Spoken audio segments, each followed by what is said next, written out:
বানাই দিচ্ছে আমেরিকার কলেজে উঠে। বিএনপির কি ক্ষতি হবে জানি না, কিন্তু বাংলাদেশকে পররাষ্ট্রনীতি ঠিক করে লাইনে আনতে অনেক কাঠখড় পুরাইতে হবে। একটা চরম ইমব্যালেন্স ফরেন পলিসি নিয়ে যাত্রা শুরু করলো তারেক রেজিম। চায়নাকে শত্রু বানাই দিল ক্ষমতা নেওয়ার আগে থেকে। কি ভয়াবহ অর্থনৈতিক ক্রাইসিসে পরে সামনে দেখে। হাসিনার আমলে আমাদের দেশ তুলে দেওয়া হয়েছিল ইন্ডিয়ার হাতে, পিছে আমেরিকা ছিল সাপোর্টে। আর এখন ইন্ডিয়া 2024-এ বাড়ি খায় একটু পিছে গেছে আর দেশকে তুলে দিয়ে গেছে আমেরিকার হাতে, আর পিছে সাপোর্টে আছে ইন্ডিয়া। একই কেস হাসিনার মতো, সেম টু সেম। ক্ষমতায় যাওয়ার জন্য দুইটা জিনিস নিছে, সিভিল মিলিটারি ব্যুরোক্রেসি আর পরাশক্তির সাপোর্ট। পাবলিকের কোনো বেল নাই, যেহেতু পাবলিক নাই এর মধ্যে, তাই এই দুইটা যখন ফেল করে পরাশক্তি আর সিভিল মিলিটারি ব্যুরোক্রেসি, তখন রেজিম ফেল করে। হাসিনা রেজিম এইভাবে ফেল করছে, তারেক রেজিমও এইভাবে ফেল করবে। লিখে রাখতে পারেন, ওই মাল আর মেয়ে ছেলে দুটাই ওয়েন্ট হবে। হ্যাঁ, মাল আর মেয়ে ছেলে দুটাই ওয়েন্টের গল্প জানেন না? জানেন না? আচ্ছা শুনেন,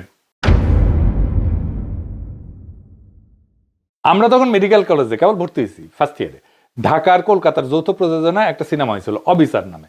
বাংলাদেশে অবিচার আর কলকাতায় ছিল অন্যায় অবিচার নামে। মিঠুন চক্রবর্তী নায়ক আর রোজিনা নায়ক, উৎপল দত্ত সহ দুই বাংলার জাদ্রেল সব অভিনেতা আছে। গানগুলো লিখছিল গৌরী প্রসন্ন মজুমদার, গাইছিল আশা ভোসলে, রাহুল দেব বর্মন, কিশোর কুমার, সাবিনা ইয়াসমিন।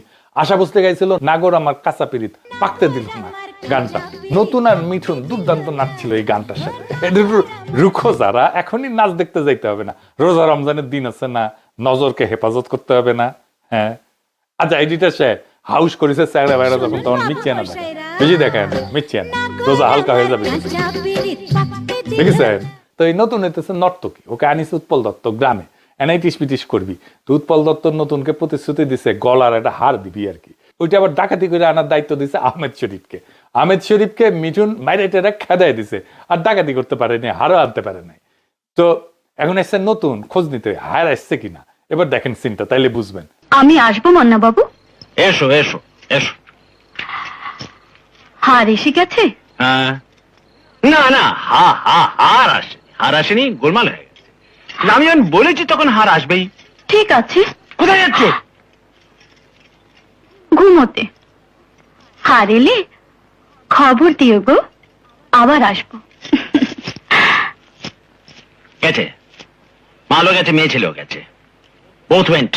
দেখেছেন, এবার বুঝেছেন তো, মাল আর মেয়ে ছেলে বোথ ওয়েন্ট, মানে আমার সালাদ দুয়ে যাবে।